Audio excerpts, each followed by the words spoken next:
Hello again, and welcome to another of Mosaic's coffee breaks. Mosaic is, of course, a collaboration of the organisations shown at the front of this presentation, and that collaboration focuses very much on the ownership issues associated with mid-market law firms.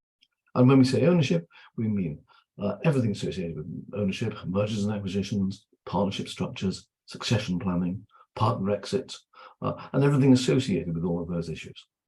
I hope you enjoy this broadcast.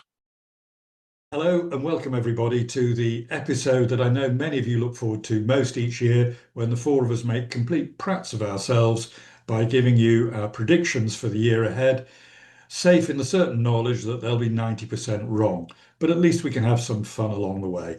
And we've decided to restrict ourselves to maybe 2 predictions each for 2026. And maybe you could jot something down yourself as you listen to this introduction and see whether your prediction features on our shortlist. And without further ado, I'm going to work my way around the screen clockwise and start with Howard, if I may. What are your 2 predictions for next Certainly. year? Morning to all our viewers plus mum. 2 predictions, as you say.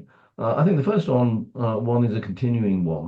With the IHT changes we saw in October, November 2024, no changes except for the change to the transferable £1 million allowance. Really badly affecting, to my mind, family businesses and farms. Farmers have had all the publicity, but family businesses are just as badly affected. That's going to continue to be a rich seam of work for lawyers and accountants during the course of this next year. Particularly coming up to 5th of April, there's a one-off opportunity to transfer trading businesses, into trusts before the 5th of April 26. And then there'll be continuing work, which I'm certainly seeing, with the use of family investment companies, where the advantage there is you can actually freeze the current value and any future growth goes into growth shares. So that's my first prediction. Second one, we've all seen a huge spate of private equity deals last year for law firms. And my prediction is that will continue for perhaps the first half of this year. But then increasingly towards the end of next year, there'll be an increasing realization that A, there are not many firms left that might be appropriate to go into private equity. But then increasing concerns about, we've got all these new private equity ownership vehicles. What's the exit route in 3 to 5 years' time? Will there actually be any buyers for the firms that are now owned by private equity? And will there be disillusion or increasing concerns about dissolution? Howard, I think those are 2 very sound predictions. And we maybe come back and have a little discussion around these if we have time at the end. But I'll go next, if I may, because that's how my screen is set up at the moment. And one of my 2, it very much echoes Howard's theme, in terms of not so much just the private equity activity, but the consolidation in the market that we saw in 2025. I was, well, a little bit surprised when the Law Society announced, what was it, 4-6 weeks ago, that we were below 9,000 law firms for the first time since the 1980s. I think that number is going to continue to shrink. It's been offset, hasn't it, for much of the last decade by the formation of wonderful little boutiques like Bennett Briegel and the like. But the pace of consolidation is outstripping the startups and split-offs. I think we've also seen a cementing of the platform law firms, haven't we? They seem to be secure in their marketplace now. So I think there's going to be further consolidation. I agree with Howard that I don't think the PE train is going to chug forever and ever. We all act for independents who are attractive to PE houses, who are seeing there's a real niche in the market available for truly independent regional players.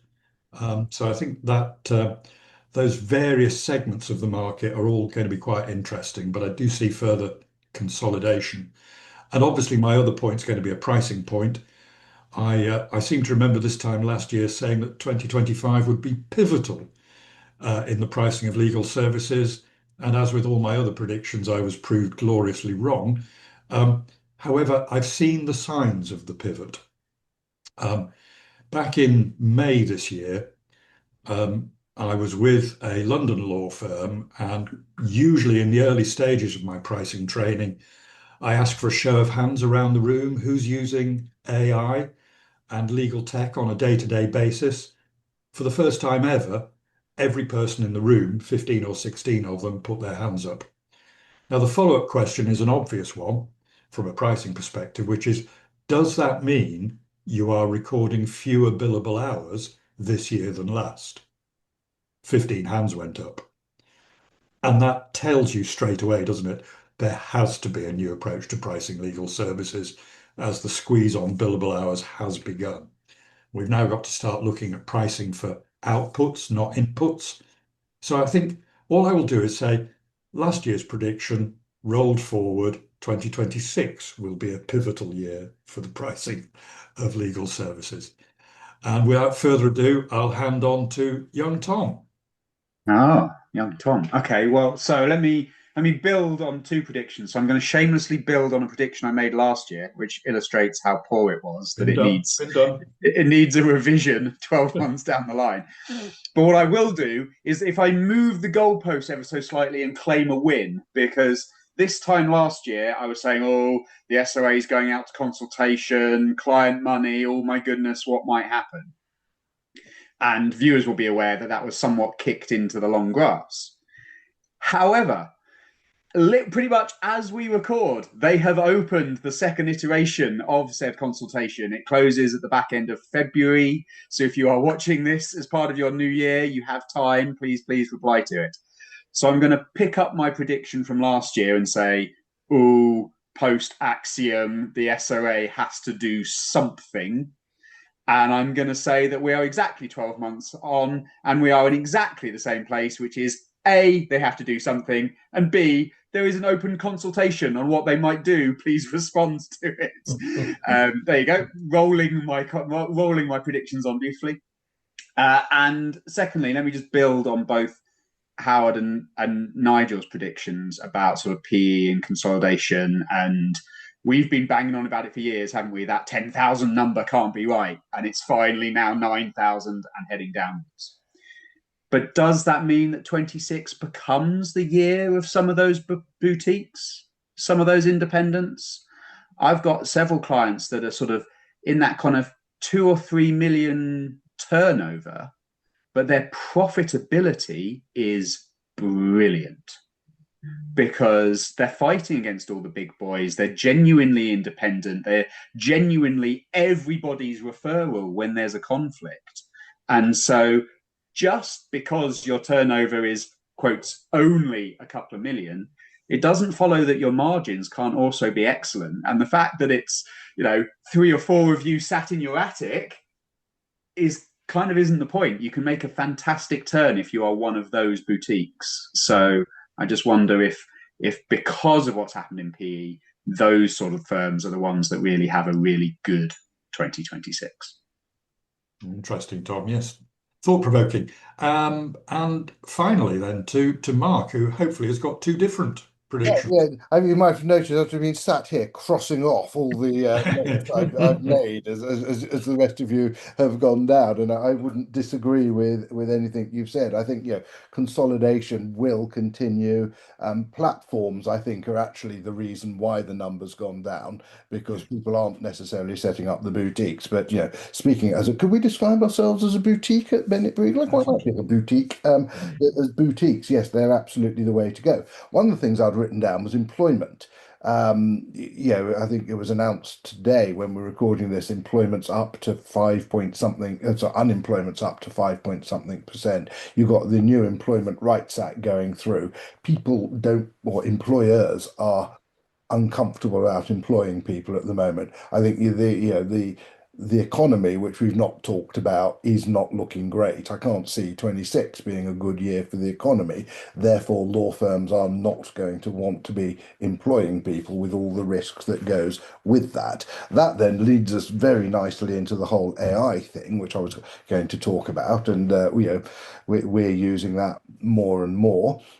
Creates a really interesting issue that if all your basic work is being done by AI and then you're getting your senior lawyers to check that work to make sure it's good before it goes to clients, how do those senior lawyers of the future get trained if they're not doing the basic work at the bottom that is now being done by AI? And I think we need to start thinking about how you train people and how AI is used, not just for pricing, which it will be brilliant for, Nigel, but actually within the whole sort of process of that. And the other thing, maybe picking up on Tom's point, is compliance.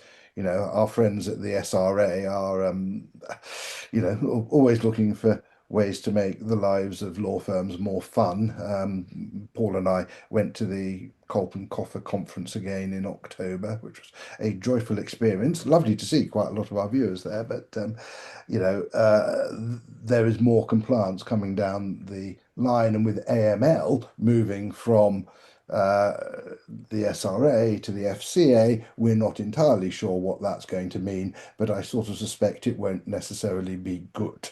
So I think, we're going to have to be spending yet more time doing compliance and AML, and occasionally find time to actually do some client work amongst all of that. So I think my predictions are we're going to be looking at sort of the nuts and bolts in 26 in terms of how we can not employ people, how we can use AI, how we can develop people, how we can cope with compliance and AML. And I'm certainly thinking about how we tie AI into that.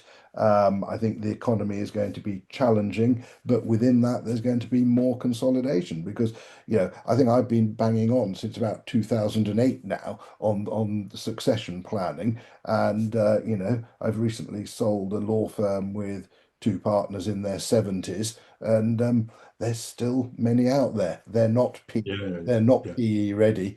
And with the ever growing complexity, they need escape routes. So I think, the regional firms can do it. So if that maybe pulls together what the three of you have said. I think it does, Mark. Thank you very much. Look, we're up against our time deadline. You've got plenty to choose from there, dear viewers. Maybe you can make a note of the 8 predictions you've heard and maybe award a prize to whichever one of us is least wrong by the end of the year. Now, this will be going out in January, so from all of us to all of you, a happy new year, a healthy and prosperous 2026 from all at Mosaic. Thank you. Happy Bye. New Year. Happy Yeah. Christmas.